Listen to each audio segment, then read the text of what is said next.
Hi, it's Graeme Cox here, co-founder of OptiSurface, and I'm going to give you a quick demonstration on how to load a control file into OptiWorks. So when you start up OptiWorks, you should see a screen like this. You want to click this Open to import a file, and then you want to navigate to your location where you have your file.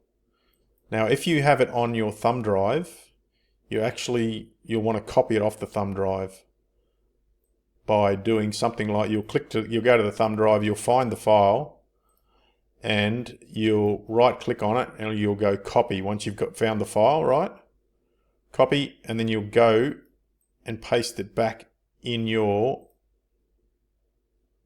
your computer somewhere, right? So I've pasted it, and you'll right click and go paste. And if you're on a touch screen, you'll just hold the mouse, hold your finger on the screen for a while. You should get this context menu. Anyway, so I've pasted a file into this folder on my computer. The reason we put it on our computers is we've had problems using files directly from thumb drives. Sometimes they don't read quite correctly or won't read at all. Some thumb drives are a bit flaky. So we like to run them with the files stored actually on the hard drive of the tablet you're working on. Okay, so you select the file and click OK, and it'll go away and import that file into, and then it'll do a quick calculation. All it's doing is calculating the cut fill map based on the existing and proposed. So you can see that's the existing. Click over here, existing, that's proposed, and this is the cut fill map. Okay. Now the next thing is to bench on a master benchmark. So if we zoom in, and you can zoom in and drag,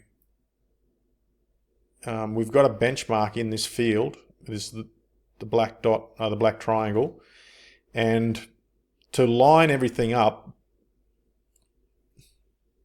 if the base station is moved, sometimes it'll line up perfectly if the base station hasn't been moved and it's in the right spot. But you should always have a benchmark as a backup in case something goes wrong with the base station. You have to reset it or whatever.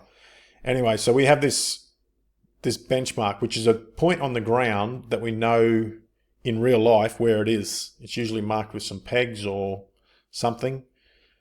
And during survey, you actually park over that spot and record it as a benchmark in OptiWorks when you're surveying. If you're using some other surveying method, you should park over that and make sure you get that that point so it can be recorded. And then in the design software you're using, you have to convert it into a benchmark. Anyway. So we've got this benchmark here. What we're going to do is, now I've driven to that spot, and I'll put my blade down on that same location, physically on the ground, right? The center of the blade on that location. So I know that this point, this red line, which indicates where I am, my GPS position, which is, the blade actually above the blade. It's saying, the GPS is saying I'm here, but when I load the control file in, the benchmark is showing here, right? The reason for that is that the base station shifted slightly, and it can shift meters. I've seen up to 20 meters, but it can shift meters each time you have a base station set up, or if the base station hasn't recorded properly. So it can shift meters horizontally and vertically, so you have to zero out that difference. So you drive to that spot, put your blade down exactly where you know where that benchmark exists, and then you click this button here, bench, and we're going to bench on the benchmark. All right, and so it'll count down, it'll average. It's basically averaging this data to get a better reading. 20 seconds of averaging is better than just taking one point. And then once it's finished, it'll calculate the adjustment required. So it says it's got to move at 14 meters east, 3.9 meters to the north, and 1.1 meters in elevation. So I'm going to click OK, and now see how it's moved the design to line these two up now, right? So now everything's going to line up, and I'll drive around, and it's all going to work. If you don't have a benchmark, you should try and check some known points that seem to line up with boundaries or something like that. And if it's lining up horizontally, then you're just having a vertical issue, then you click this button again and you're going to bench on a zero cut fill. So what you do is drive to a location where there's zero cut fill, and say I'm going to drive over here. Okay, so I've turned around and driven over here. The map swings around as you turn around. And you can see I'm parked here, and if I look at the design cut here, it's 0.004, so close enough to 0. So I'm going to put my blade down on the ground there. I'm going to go, let me just adjust, and I'm going to click that, and I'm going to go, so I've got my blade on the ground, and I'm going to say, okay, bench on zero cut fill. Right, so that's zero, that's close enough to zero cut fill. And it's going to do this again. Now if you've just benched here and you come over here and bench on zero cut fill, you should see very little difference because you've already benched on the master benchmark. But if you haven't benched on the master benchmark and you're just going to zero out the elevation, you'll see,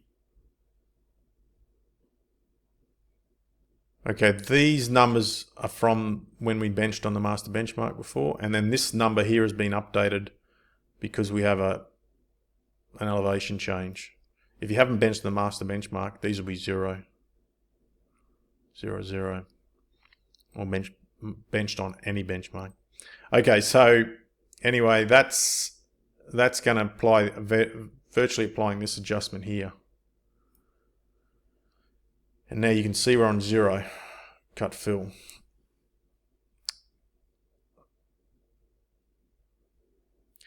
And then you should basically drive around the field and make sure, drive around the field in auto in the areas that are green. Sorry, drive around the field, and in the areas that are green, when you put the blade on auto, the blade should basically, if it's above, it'll lower to the ground elevation. It should be just skimming the ground in these green areas because they're plus and minus, 20 millimeters or an inch, right? So it should be pretty close. The blade should be pretty close in all these green areas here. You should be pretty close to, the blade should be pretty close to the ground, either just cutting or just filling, by less than an inch. And then you know that everything seems to line up. Then you can, while you're driving around, you can have a look at some of these larger cuts and fills and make sure they seem to be lining up. But that's just a good way to check everything is lining up. Check the boundaries matching where you think it is. And then, yeah, you can, once you're confident it's all matching, go to work. Just ignore this warning here. This is because I'm running a simulator and I haven't got RTK on the simulator, but that would normally disappear. It does have a setting here that's on by default. So if you do get poor GPS RTK correction or poor VDOP, it will warn you and it'll stop operating after a while.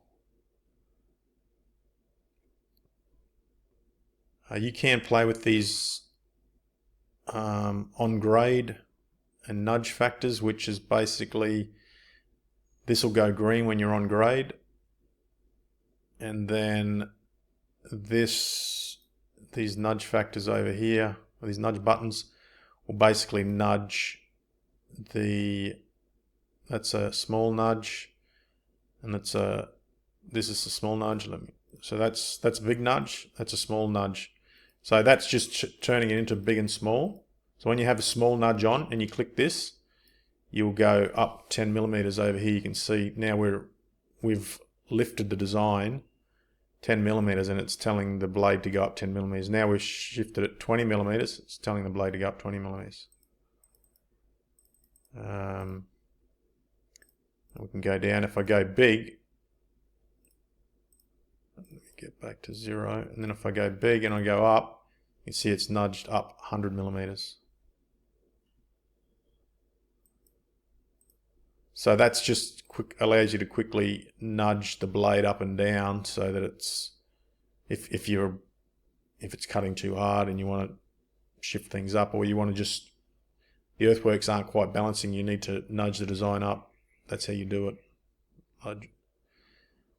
Okay, VDOP threshold. This is when this threshold of 2, it'll start warning you. If your VDOP goes above 2, and it'll actually stop. If you've got this ticked on, it'll actually stop you operating at those when it goes above 2. So you can change that to something higher, or you can turn this off if you want to keep working. Just be aware the accuracy is not as good. If these buttons are too small, you can set this to large, and then just you have to restart the app for those effects to take effect. Those changes to take effect. And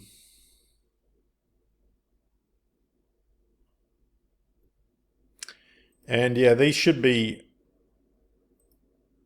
when you click over here, you should see the GPS data coming in. If you don't see any GPS data coming in, you should change the COM port until you get some data coming in. If you have this baud rate set wrong, that's the rate that the data comes in. So you'll see something like this. It'll be garbled, right? Because I've got the speed set wrong. Whereas if I adjust it to the correct speed, it will. There we go. That's the correct speed of the data flowing in. Now the only other 2 settings that are somewhat relevant are the blade speed and the look ahead. So blade speed, if the blade's reacting too slowly, you can increase this number up to 10,000, from between 1 and 10,000. If it's reacting too quickly, meaning it's overshooting, if it starts to, give you a curved result because the blade keeps overshooting, undershooting, then you can drop this back, but you start with 300. And then if this look ahead is how far it has to look ahead to get the elevation that it's targeting, and it's basically dependent on the hydraulic response time of your machine generally, although the GPS does take about 1/10 of a second to update.